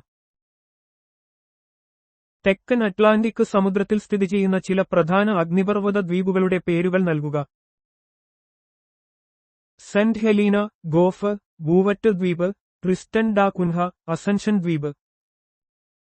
തെക്കൻ അറ്റ്ലാന്റിക് സമുദ്രത്തിലെ ഈ അഗ്നിപർവ്വത ദ്വീപുകൾ മധ്യ അറ്റ്ലാന്റിക് റിഡ്ജിന്റെ അഗ്നിപർവ്വത പ്രവർത്തനങ്ങളുടെ ഫലമായി രൂപംകൊണ്ടവയാണ്. സെന്റ് ഹെലീന നെപ്പോളിയന്റെ പ്രവാസജീവിതവുമായി ബന്ധപ്പെട്ടും ട്രിസ്റ്റൻ ഡാ കുൻഹ ലോകത്തിലെ ഏറ്റവും ഒറ്റപ്പെട്ട ജനവാസ ദ്വീപായും അറിയപ്പെടുന്നു. വടക്കൻ അറ്റ്ലാന്റിക് സമുദ്രത്തിൽ സ്ഥിതി ചെയ്യുന്ന അറ്റോൾ ഏതാണ്? Bermuda atoll. വടക്കൻ അറ്റ്ലാന്റിക് സമുദ്രത്തിൽ സ്ഥിതി ചെയ്യുന്ന ബർമുഡ അറ്റോൾ ഒരു അഗ്നിപർവ്വത പീഠഭൂമിയുടെ മുകളിൽ രൂപംകൊണ്ട ഒരു പവിഴപ്പുറ്റാണ്. ഇത് ബർമുഡ ദ്വീപസമൂഹത്തിന്റെ പ്രധാന ഭാഗമാണ്. കൂടാതെ അതിന്റെ പ്രകൃതിരമണീയമായ സൗന്ദര്യത്തിനും കാലാവസ്ഥയ്ക്കും പേരുകേട്ടതാണ്. മധ്യരേഖയ്ക്ക് സമീപം അറ്റ്ലാന്റിക് റിഡ്ജിന്റെ വടക്കൻ, തെക്കൻ ഭാഗങ്ങൾ ഏതു പേരുകളിൽ അറിയപ്പെടുന്നു? വടക്കൻ അറ്റ്ലാന്റിക് റിഡ്ജ് ഡോൾഫിൻ റൈസ് എന്നും തെക്കൻ ഭാഗം ചലഞ്ചർ റൈസ് എന്നും അറിയപ്പെടുന്നു. മധ്യരേഖയുടെ സമീപം മധ്യ അറ്റ്ലാന്റിക് റിഡ്ജ് ഡോൾഫിൻ റൈസ്, വടക്ക് എന്നും ചലഞ്ചർ റൈസ്, തെക്ക് എന്നും പേരുള്ള 2 ഭാഗങ്ങളായി വേർതിരിക്കപ്പെട്ടിരിക്കുന്നു. ഈ പേരുകൾ സമുദ്രഗവേഷണ പര്യവേഷണങ്ങളിൽ നിന്നാണ് ഉത്ഭവിച്ചത്. ഇത് സമുദ്രാന്തർഭൂമിശാസ്ത്രത്തിന്റെ സങ്കീർണതകൾ വെളിപ്പെടുത്തുന്നു. അറ്റ്ലാന്റിക് സമുദ്രത്തിൽ സ്ഥിതി ചെയ്യുന്ന ചില പ്രധാന കടലുകളുടെയും ഉൾക്കടലുകളുടെയും പേരുകൾ നൽകുക. മെക്സിക്കൻ ഉൾക്കടൽ, ഹഡ്സൺ ഉൾക്കടൽ, ബാഫിൻ ഉൾക്കടൽ, ബാൾട്ടിക് കടൽ, വടക്കൻ കടൽ, കരീബിയൻ കടൽ. അറ്റ്ലാന്റിക് സമുദ്രത്തിൽ മെക്സിക്കൻ ഉൾക്കടൽ, ബാൾട്ടിക് കടൽ, കരീബിയൻ കടൽ തുടങ്ങിയ നിരവധി പ്രധാന കടലുകളും ഉൾക്കടലുകളും ഉൾപ്പെടുന്നു. ഈ ജലാശയങ്ങൾ ലോകവ്യാപാരത്തിനും കാലാവസ്ഥാ ക്രമീകരണത്തിനും ജൈവവൈവിധ്യത്തിനും സുപ്രധാന പങ്ക് വഹിക്കുന്നു. ഇന്ത്യൻ മഹാസമുദ്രത്തിന്റെ ഏകദേശ വിസ്തൃതി എത്രയാണ്? 70.5 ദശലക്ഷം ചതുരശ്ര കിലോമീറ്റർ. ഇന്ത്യൻ മഹാസമുദ്രം ലോകത്തിലെ മൂന്നാമത്തെ വലിയ സമുദ്രമാണ്. ഏകദേശം 70.5 ദശലക്ഷം ചതുരശ്ര കിലോമീറ്റർ വിസ്തൃതിയുണ്ട്. ഇത് ഏഷ്യ, ആഫ്രിക്ക, ഓസ്ട്രേലിയ എന്നീ വൻകരകൾക്കിടയിൽ സ്ഥിതി ചെയ്യുന്നു. കൂടാതെ ലോകവ്യാപാരത്തിന് തന്ത്രപ്രധാനമായ ഒരു കവാടം കൂടിയാണ്. പ്രധാന മഹാസമുദ്രങ്ങളിൽ ഇന്ത്യൻ മഹാസമുദ്രത്തെ വേർതിരിക്കുന്ന സവിശേഷത എന്താണ്? അതൊരു അർദ്ധമഹാസമുദ്രമാണ്. ഇന്ത്യൻ മഹാസമുദ്രത്തിന്റെ വടക്ക് ഭാഗം കരകളാൽ ചുറ്റപ്പെട്ടതിനാൽ ഇതിനെ ഒരു അർദ്ധമഹാസമുദ്രമായി കണക്കാക്കുന്നു. മറ്റ് പ്രധാന സമുദ്രങ്ങളായ അറ്റ്ലാന്റിക്, പസഫിക് എന്നിവയെപ്പോലെ വടക്ക് ഭാഗത്തേക്ക് പൂർണ്ണമായി തുറന്നുകിടക്കുന്നില്ല എന്നതും ഇതിന്റെ പ്രത്യേകതയാണ്. ഇന്ത്യൻ മഹാസമുദ്രത്തിന്റെ വടക്കൻ അതിർത്തി രൂപീകരിക്കുന്നത് എന്താണ്? ഉത്തരായനരേഖ. ഉത്തരായനരേഖ, ട്രോപ്പിക് ഓഫ് ക്യാൻസർ, ഇന്ത്യൻ മഹാസമുദ്രത്തിന്റെ വടക്കൻ അതിർത്തിയായി കണക്കാക്കപ്പെടുന്നു. ഈ രേഖയ്ക്ക് വടക്കോട്ട് ഇന്ത്യൻ മഹാസമുദ്രത്തിന്റെ സ്വാധീനം കുറയുകയും കരപ്രദേശങ്ങൾ കൂടുതൽ പ്രാധാന്യം നേടുകയും ചെയ്യുന്നു. ഇന്ത്യൻ മഹാസമുദ്രത്തിലെ ഏറ്റവും വലിയ ദ്വീപ് ഏതാണ്? മഡഗാസ്കർ. ലോകത്തിലെ 4ാമത്തെ വലിയ ദ്വീപായ മഡഗാസ്കർ കിഴക്കൻ ആഫ്രിക്കൻ തീരത്തോട് ചേർന്ന് ഇന്ത്യൻ മഹാസമുദ്രത്തിൽ സ്ഥിതി ചെയ്യുന്നു. ഇത് അതിന്റെ തനതായ ജൈവവൈവിധ്യത്തിനും അതുല്യമായ സസ്യജന്തുജാലങ്ങൾക്കും പേരുകേട്ടതാണ്.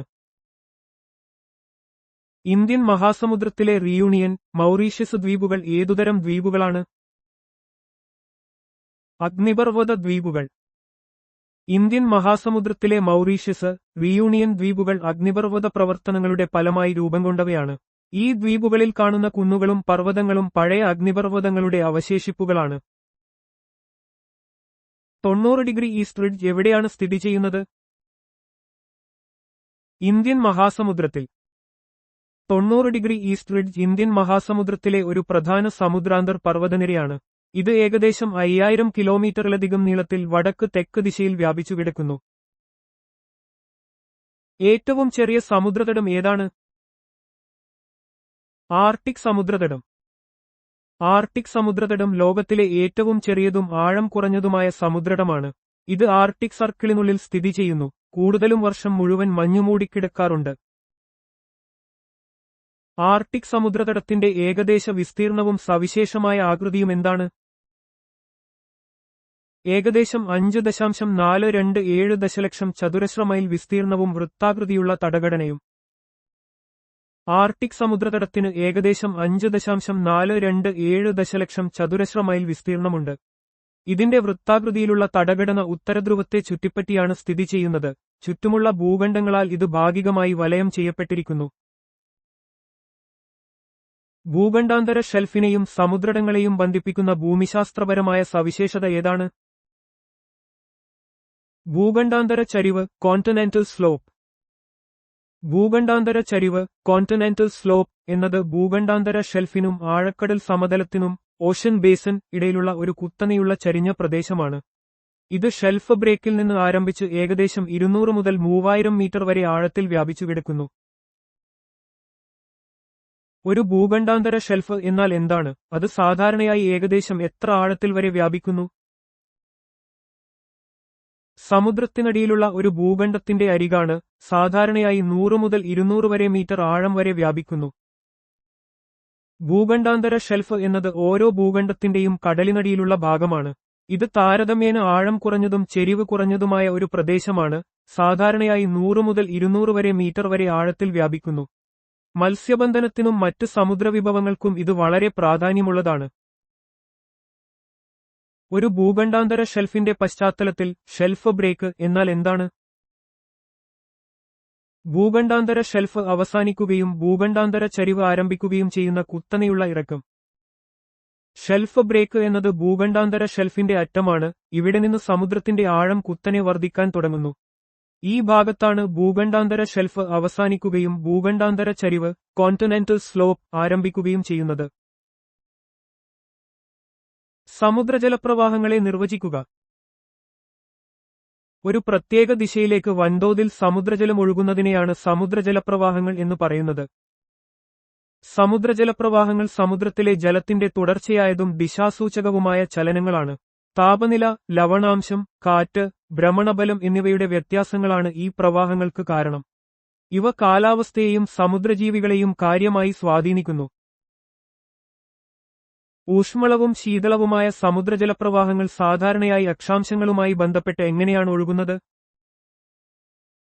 ഊഷ്മള പ്രവാഹങ്ങൾ താഴ്ന്ന അക്ഷാംശങ്ങളിൽ ഭൂമധ്യരേഖ നിന്ന് ഉയർന്ന അക്ഷാംശങ്ങളിലേക്കും, ധ്രുവങ്ങൾ, ശീതള പ്രവാഹങ്ങൾ ഉയർന്ന അക്ഷാംശങ്ങളിൽ ധ്രുവങ്ങൾ നിന്ന് താഴ്ന്ന അക്ഷാംശങ്ങളിലേക്കും ഒഴുകുന്നു. ഊഷ്മള പ്രവാഹങ്ങൾ ഭൂമധ്യരേഖാ പ്രദേശത്തുനിന്ന് ധ്രുവപ്രദേശങ്ങളിലേക്ക് ചൂട് വഹിച്ചുകൊണ്ടുപോകുമ്പോൾ, ശീതള പ്രവാഹങ്ങൾ ധ്രുവപ്രദേശത്തുനിന്ന് ഭൂമധ്യരേഖാ പ്രദേശത്തേക്ക് തണുത്ത വെള്ളം കൊണ്ടുവരുന്നു.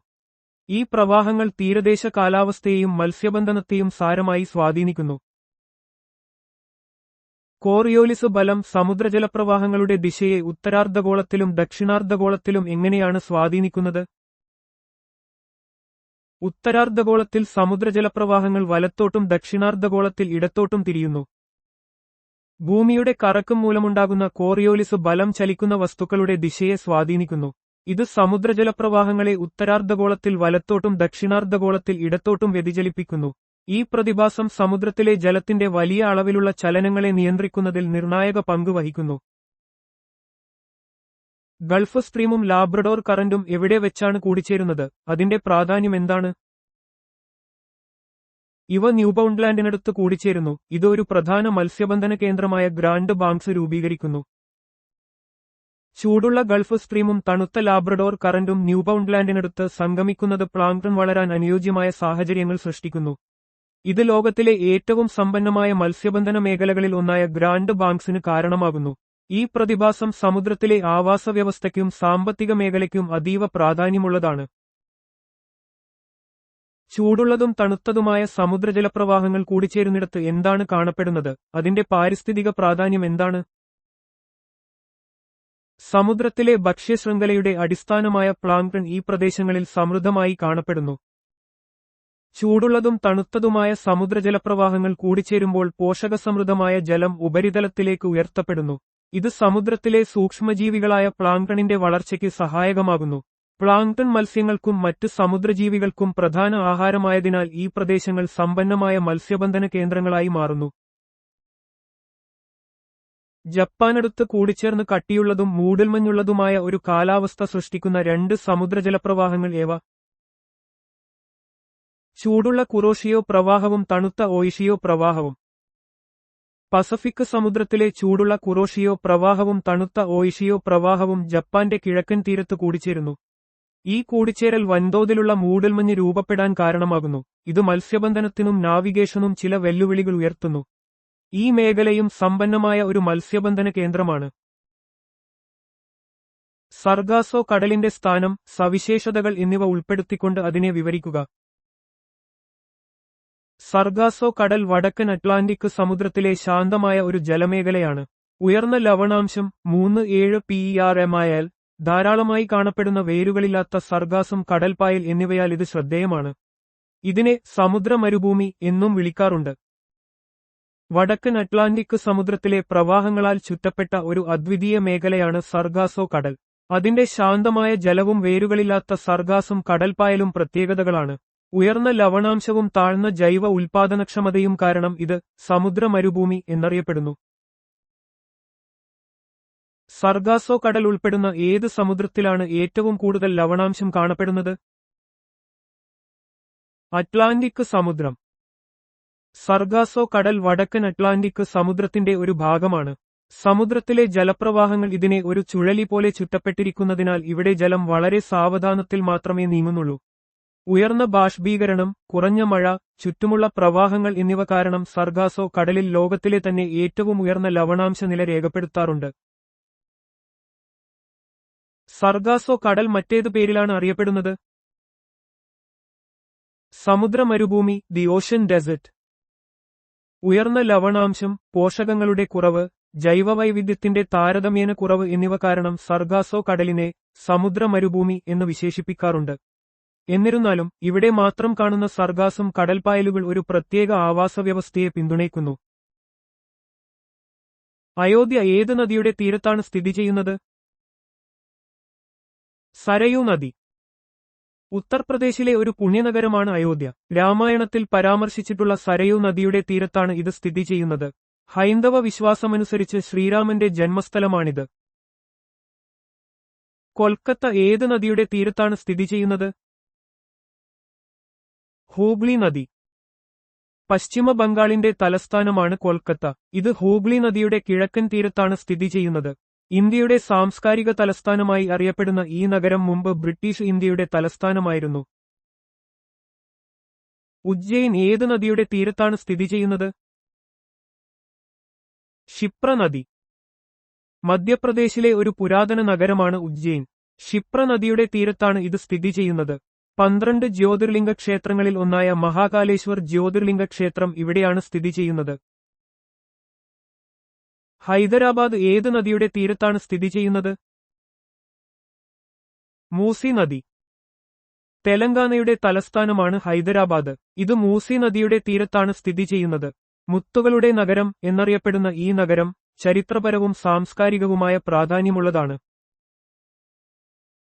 സൂറത്ത് ഏത് നദിയുടെ തീരത്താണ് സ്ഥിതി ചെയ്യുന്നത്? താപ്പി. സൂറത്ത് ഗുജറാത്തിലെ ഒരു പ്രധാന നഗരമാണ്. താപ്തി നദി പശ്ചിമദിശയിലേക്ക് ഒഴുകി അറബിക്കടലിൽ ചേരുന്നു. ഈ നദിക്ക് മധ്യപ്രദേശ്, മഹാരാഷ്ട്ര, ഗുജറാത്ത് എന്നീ സംസ്ഥാനങ്ങളിലൂടെയാണ് പ്രയാണം. ശ്രീനഗർ ഏത് നദിയുടെ തീരത്താണ് സ്ഥിതി ചെയ്യുന്നത്? ജലം. ജമ്മു കാശ്മീരിന്റെ തലസ്ഥാനമായ ശ്രീനഗർ ജലം നദിയുടെ തീരത്താണ് സ്ഥിതി ചെയ്യുന്നത്. ജലം നദി കാശ്മീർ താഴ്വരയിലൂടെ ഒഴുകുന്നു. വൂളർ തടാകം ഈ നദിയിലാണ്. നാസിക് ഏത് നദിയുടെ തീരത്താണ് സ്ഥിതി ചെയ്യുന്നത്? ഗോദാവരി. മഹാരാഷ്ട്രയിലെ നാസിക് നഗരം ഗോദാവരി നദിയുടെ തീരത്താണ്. ദക്ഷിണഗംഗ എന്നറിയപ്പെടുന്ന ഗോദാവരി നദി മഹാരാഷ്ട്രയിലെ ത്രയംബകേശ്വറിൽ നിന്നാണ് ഉത്ഭവിക്കുന്നത്. ഇത് ഉപദ്വീപീയ ഇന്ത്യയിലെ ഏറ്റവും വലിയ നദിയാണ്. ഇന്ത്യയുടെ നെല്ലറ എന്നറിയപ്പെടുന്ന സംസ്ഥാനം ഏതാണ്? ഛത്തീസ്ഗഡ്. ഛത്തീസ്ഗഡ് സംസ്ഥാനം ഇന്ത്യയുടെ നെല്ലറ അഥവാ റൈസ് ബൗൾ എന്നറിയപ്പെടുന്നു. ഇവിടെ നെല്ല് ഒരു പ്രധാന വിളയാണ്. സംസ്ഥാനത്തിന്റെ സമ്പദ്വ്യവസ്ഥയിൽ കൃഷിക്ക് വലിയ പങ്കുണ്ട്. മേഘങ്ങളുടെ വാസസ്ഥലം എന്നറിയപ്പെടുന്ന സംസ്ഥാനം ഏതാണ്? മേഘാലയ. മേഘങ്ങളുടെ വാസസ്ഥലം എന്ന അർത്ഥം വരുന്ന മേഘാലയ എന്ന പേരിൽ നിന്നാണ് ഈ സംസ്ഥാനം അറിയപ്പെടുന്നത്. ലോകത്തിലെ ഏറ്റവും കൂടുതൽ മഴ ലഭിക്കുന്ന സ്ഥലങ്ങളായ ചിറാപുഞ്ചി, മൌസിൻറാം എന്നിവ ഈ സംസ്ഥാനത്താണ്. ബഹിരാകാശ നഗരം എന്നറിയപ്പെടുന്ന നഗരം ഏതാണ്? ബംഗളൂരു. ബംഗളൂരുവിനെ ബഹിരാകാശ നഗരം എന്ന് വിളിക്കുന്നത് ഇന്ത്യൻ ബഹിരാകാശ ഗവേഷണ സ്ഥാപനമായ ISRO-യുടെ ആസ്ഥാനം ഇവിടെയായതുകൊണ്ടാണ്. ഇത് ഇന്ത്യയുടെ സാങ്കേതിക ശാസ്ത്ര ഗവേഷണ മേഖലയിലെ ഒരു പ്രധാന കേന്ദ്രമാണ്. ആനന്ദത്തിന്റെ നഗരം എന്നറിയപ്പെടുന്ന നഗരം ഏതാണ്? കൊൽക്കത്ത. കൊൽക്കത്തയെ ആനന്ദത്തിന്റെ നഗരം എന്ന് വിശേഷിപ്പിച്ചത് ഡൊമിനിക് ലാപ്പിയർ എന്ന ഫ്രഞ്ച് എഴുത്തുകാരനാണ്. നഗരത്തിന്റെ സാംസ്കാരിക പാരമ്പര്യം, ഉത്സവങ്ങൾ, ആതിഥ്യമര്യാദ എന്നിവയാണ് ഈ പേരിന് കാരണം. സോയാ നഗരം അല്ലെങ്കിൽ സോയാബീൻ സംസ്ഥാനം എന്നറിയപ്പെടുന്നത് ഏത് സംസ്ഥാനമാണ്? മധ്യപ്രദേശ്. മധ്യപ്രദേശ് ഇന്ത്യയിലെ പ്രധാന സോയാബീൻ ഉത്പാദന കേന്ദ്രമാണ്. സംസ്ഥാനത്തിന്റെ കാർഷിക സമ്പദ്വ്യവസ്ഥയിൽ സോയാബീൻ കൃഷിക്ക് വലിയ പ്രാധാന്യമുണ്ട്. അതുകൊണ്ടാണ് ഇത് സോയാബീൻ സംസ്ഥാനം എന്നറിയപ്പെടുന്നത്. സുവർണ നഗരം എന്നറിയപ്പെടുന്ന നഗരം ഏതാണ്? അമൃത്സർ. അമൃത്സറിനെ സുവർണ നഗരം എന്ന് വിളിക്കുന്നത് സിഖ് മതത്തിലെ പ്രധാന ആരാധനാലയമായ സുവർണ ക്ഷേത്രം ഹർമന്ദിർ സാഹിബ് ഇവിടെ സ്ഥിതി ചെയ്യുന്നതുകൊണ്ടാണ്. ഈ ക്ഷേത്രത്തിന്റെ മുകൾ ഭാഗം സ്വർണം പൂശിയതാണ്. ഡെക്കാന്റെ റാണി എന്നറിയപ്പെടുന്ന നഗരം ഏതാണ്? പൂനെ. പൂനെ നഗരത്തെ ഡെക്കാന്റെ റാണി എന്ന് വിശേഷിപ്പിക്കുന്നു. മനോഹരമായ ഭൂപ്രകൃതിയും സാംസ്കാരിക, ചരിത്രപരമായ പ്രാധാന്യവുമാണ് ഈ പേരിന് കാരണം. മഹാരാഷ്ട്രയിലെ ഒരു പ്രധാന വ്യാവസായിക, വിദ്യാഭ്യാസ കേന്ദ്രമാണിത്. ക്ഷേത്രങ്ങളുടെയും ഘാട്ടുകളുടെയും നഗരം എന്നറിയപ്പെടുന്നത് ഏത് നഗരമാണ്? വാരാണസി. വാരാണസി ഉത്തർപ്രദേശിലെ ഒരു പുരാതന നഗരമാണ്. ഗംഗാ നദിയുടെ തീരത്ത് സ്ഥിതി ചെയ്യുന്ന ഇത് ഹിന്ദുമതത്തിലെ 7 പുണ്യനഗരങ്ങളിൽ ഒന്നായി കണക്കാക്കപ്പെടുന്നു. നിരവധി ക്ഷേത്രങ്ങൾക്കും ഗംഗാനദിയിലെ ഘാട്ടുകൾക്കും ഇത് പ്രശസ്തമാണ്. ദൈവത്തിന്റെ വാസസ്ഥലം എന്നറിയപ്പെടുന്ന നഗരം ഏതാണ്? പ്രയാഗ്രാജ്. പ്രയാഗ്രാജ് മുൻപ് അലഹബാദ് എന്നറിയപ്പെട്ടിരുന്ന ഉത്തർപ്രദേശിലെ ഒരു നഗരമാണ്. ത്രിവേണി സംഗമത്തിന് പേരുകേട്ട ഈ നഗരം ഹിന്ദുമതത്തിലെ തീർത്ഥാടന കേന്ദ്രങ്ങളിലൊന്നാണ്. ഗംഗ, യമുന, സരസ്വതി എന്നീ നദികളുടെ സംഗമസ്ഥാനമായതിനാൽ ഇതിനെ ദൈവത്തിന്റെ വാസസ്ഥലം എന്ന് വിശേഷിപ്പിക്കുന്നു. അറബിക്കടലിന്റെ റാണി, കിഴക്കിന്റെ വെനീസ് എന്നിങ്ങനെ അറിയപ്പെടുന്ന നഗരം ഏതാണ്? കൊച്ചി. കേരളത്തിലെ പ്രധാന തുറമുഖ നഗരമായ കൊച്ചി പുരാതന കാലം മുതൽ ഒരു പ്രധാന വ്യാപാര കേന്ദ്രമായിരുന്നു. അതിന്റെ പ്രകൃതിരമണീയമായ കായലുകൾക്കും അഴിമുഖങ്ങൾക്കും വ്യാപാര പ്രാധാന്യത്തിനും പേരുകേട്ടതുകൊണ്ടാണ് ഈ വിശേഷണങ്ങൾ ലഭിച്ചത്. ഉത്സവങ്ങളുടെ നഗരം എന്നറിയപ്പെടുന്ന നഗരം ഏതാണ്? മധുര. തമിഴ്നാട്ടിലെ ഏറ്റവും പഴക്കമുള്ള നഗരങ്ങളിലൊന്നാണ് മധുര. മീനാക്ഷി അമ്മൻ ക്ഷേത്രത്തിന് പേരുകേട്ട ഈ നഗരം വർഷം മുഴുവൻ നിരവധി ഉത്സവങ്ങൾ ആഘോഷിക്കുന്നതിനാൽ ഉത്സവങ്ങളുടെ നഗരം എന്നറിയപ്പെടുന്നു. പിങ്ക് സിറ്റി, ഇന്ത്യയുടെ പാരീസ് എന്നിങ്ങനെ അറിയപ്പെടുന്ന നഗരം ഏതാണ്? ജയ്പൂർ. രാജസ്ഥാനിന്റെ തലസ്ഥാനമായ ജയ്പൂർ അതിന്റെ തനതായ വാസ്തുവിദ്യയ്ക്കും പിങ്ക് നിറത്തിലുള്ള കെട്ടിടങ്ങൾക്കും പേരുകേട്ടതാണ്. മഹാനഗരത്തിന്റെ സൗന്ദര്യവും ആകർഷകമായ കെട്ടിടങ്ങളും ഇതിന് ഇന്ത്യയുടെ പാരീസ് എന്ന വിശേഷണം നേടിക്കൊടുത്തു. ഇന്ത്യയുടെ സ്വിറ്റ്സർലൻഡ് എന്നറിയപ്പെടുന്ന പ്രദേശം ഏതാണ്? കാശ്മീർ. ഹിമാലയൻ താഴ്വരയിൽ സ്ഥിതി ചെയ്യുന്ന കാശ്മീർ മനോഹരമായ പർവ്വതനിരകൾക്കും താഴ്വരകൾക്കും തടാകങ്ങൾക്കും പേരുകേട്ടതാണ്. സ്വിറ്റ്സർലൻഡിലെ പ്രകൃതിഭംഗിയുമായി സാമ്യമുള്ളതുകൊണ്ട് ഇതിനെ ഇന്ത്യയുടെ സ്വിറ്റ്സർലൻഡ് എന്ന് വിളിക്കുന്നു. കിഴക്കിന്റെ സ്കോട്ട്ലൻഡ് എന്നറിയപ്പെടുന്ന നഗരം ഏതാണ്?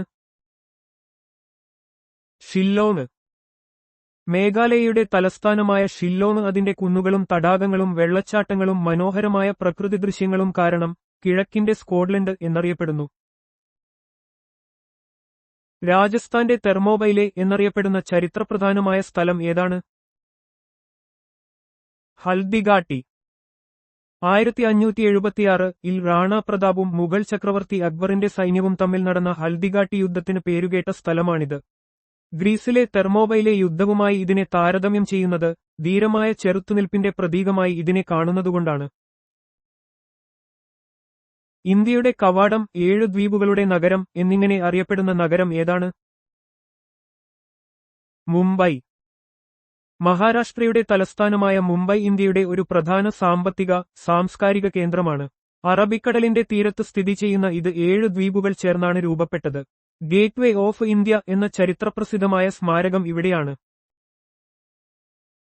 സ്റ്റീൽ സിറ്റി, ഇന്ത്യയുടെ പിറ്റ്സ്ബർഗ് എന്നിങ്ങനെ അറിയപ്പെടുന്ന നഗരം ഏതാണ്? ജംഷഡ്പൂർ. ജാർഖണ്ഡിലെ ഒരു പ്രധാന വ്യാവസായിക നഗരമാണ് ജംഷഡ്പൂർ. ടാറ്റ സ്റ്റീൽ പ്ലാന്റ് ഇവിടെയാണ് സ്ഥിതി ചെയ്യുന്നത്. ഇത് ഇന്ത്യയിലെ ആദ്യത്തെ ആസൂത്രിത വ്യാവസായിക നഗരങ്ങളിൽ ഒന്നാണ്. ഉരുക്ക് വ്യവസായത്തിലെ പ്രാധാന്യം കാരണം ഇതിനെ ഇന്ത്യയുടെ പിറ്റ്സ്ബർഗ് എന്ന് വിശേഷിപ്പിക്കുന്നു. ഏത് നദിയാണ് ദക്ഷിണഗംഗ എന്ന് അറിയപ്പെടുന്നത്? കാവേരി നദി. കാവേരി നദിയെയാണ് ദക്ഷിണഗംഗ എന്ന് വിശേഷിപ്പിക്കുന്നത്. തെക്കേ ഇന്ത്യയിലെ ഏറ്റവും വലിയ മൂന്നാമത്തെ നദിയാണിത്. കർണാടകത്തിലെ തലക്കാവേരിയിൽ നിന്ന് ഉത്ഭവിച്ച് തമിഴ്നാട്ടിലൂടെ ഒഴുകി ബംഗാൾ ഉൾക്കടലിൽ പതിക്കുന്നു. ഹൈന്ദവ വിശ്വാസത്തിൽ ഈ നദിക്ക് വളരെ പ്രാധാന്യമുണ്ട്. ഏത് നഗരമാണ് ഇന്ത്യയുടെ മാഞ്ചസ്റ്റർ എന്ന് അറിയപ്പെടുന്നത്? അഹമ്മദാബാദ്. ഗുജറാത്തിലെ അഹമ്മദാബാദിനെയാണ് ഇന്ത്യയുടെ മാഞ്ചസ്റ്റർ എന്ന് വിശേഷിപ്പിക്കുന്നത്. വൻതോതിലുള്ള തുണി വ്യവസായത്തിന്റെ പേരിലാണ് ഈ നഗരം അറിയപ്പെടുന്നത്. ഏത് സംസ്ഥാനമാണ് ഇന്ത്യയുടെ സുഗന്ധവ്യഞ്ജനങ്ങളുടെ ഉദ്യാനം എന്നറിയപ്പെടുന്നത്? കേരളം. കേരളത്തെയാണ് ഇന്ത്യയുടെ സുഗന്ധവ്യഞ്ജനങ്ങളുടെ ഉദ്യാനം എന്ന് വിശേഷിപ്പിക്കുന്നത്. പണ്ടുകാലം മുതൽക്കേ കുരുമുളക്, ഏലം, ഗ്രാമ്പൂ തുടങ്ങിയ സുഗന്ധവ്യഞ്ജനങ്ങൾ ഇവിടെ ധാരാളമായി കൃഷി ചെയ്യുന്നു. സുഗന്ധവ്യഞ്ജന വ്യാപാരത്തിലൂടെയാണ് കേരളം ലോകശ്രദ്ധ നേടിയത്. ഏത് നഗരമാണ് മലകളുടെ റാണി എന്ന് അറിയപ്പെടുന്നത്? മസൂറി. ഉത്തരാഖണ്ഡിലെ പ്രശസ്തമായ ഹിൽ സ്റ്റേഷനായ മസൂറിയാണ് മലകളുടെ റാണി എന്നറിയപ്പെടുന്നത്. മനോഹരമായ കാഴ്ചകളും തണുത്ത കാലാവസ്ഥയും കാരണം ഇത് ഒരു പ്രധാന വിനോദസഞ്ചാര കേന്ദ്രമാണ്. ഏത് സംസ്ഥാനമാണ് 5 നദികളുടെ നാട് എന്നറിയപ്പെടുന്നത്? പഞ്ചാബ്. പഞ്ചാബ് സംസ്ഥാനത്തെയാണ് 5 നദികളുടെ നാട് എന്ന് വിശേഷിപ്പിക്കുന്നത്. ബിയാസ്, രവി, സത്ലജ്, ജലം, ചിനാബ് എന്നീ 5 പ്രധാന നദികൾ ഈ പ്രദേശത്തുകൂടി ഒഴുകുന്നു. പഞ്ച് എന്നാൽ 5 എന്നും ആബ് എന്നാൽ നദി എന്നും അർത്ഥം വരുന്ന പേർഷ്യൻ വാക്കുകളിൽ നിന്നാണ് പഞ്ചാബ് എന്ന പേര് വന്നത്. ഏത് പർവ്വതനിരയാണ് നീലപർവ്വതങ്ങൾ എന്നറിയപ്പെടുന്നത്? നീലഗിരി കുന്നുകൾ. തമിഴ്നാട്, കർണാടക, കേരളം എന്നീ സംസ്ഥാനങ്ങളിലായി വ്യാപിച്ചുകിടക്കുന്ന നീലഗിരി കുന്നുകളാണ് നീലപർവ്വതങ്ങൾ എന്നറിയപ്പെടുന്നത്. ഈ പ്രദേശത്ത് കാണുന്ന നീലക്കുറിഞ്ഞി പൂക്കൾക്ക് പേരുകേട്ടതാണ്. ഏത് നദിയാണ് ബംഗാളിന്റെ ദുർഗം എന്നറിയപ്പെടുന്നത്? ദാമോദർ നദി. ദാമോദർ നദിയെയാണ് ബംഗാളിന്റെ ദുർഗം എന്ന് വിശേഷിപ്പിക്കുന്നത്. മുൻകാലങ്ങളിൽ ഈ നദിയിലുണ്ടാകുന്ന വെള്ളപ്പൊക്കങ്ങൾ ബംഗാളിൽ വലിയ നാശനഷ്ടങ്ങൾ വരുത്തിയിരുന്നു. ദാമോദർ വാലി കോർപ്പറേഷൻ പദ്ധതിയിലൂടെ ഈ പ്രശ്നത്തിന് ഒരു പരിധിവരെ പരിഹാരം കണ്ടു. ഏത് നഗരമാണ് ഉത്തരേന്ത്യയുടെ മാഞ്ചസ്റ്റർ എന്നറിയപ്പെടുന്നത്? കാൺപൂർ. ഉത്തർപ്രദേശിലെ കാൺപൂർ നഗരത്തെയാണ് ഉത്തരേന്ത്യയുടെ മാഞ്ചസ്റ്റർ എന്ന് വിശേഷിപ്പിക്കുന്നത്. പരുത്തി, കമ്പിളി വ്യവസായങ്ങൾക്ക് പേരുകേട്ടതാണ് ഈ നഗരം. ഏത് 2 നഗരങ്ങളാണ് ഇരട്ട നഗരങ്ങൾ എന്ന് അറിയപ്പെടുന്നത്?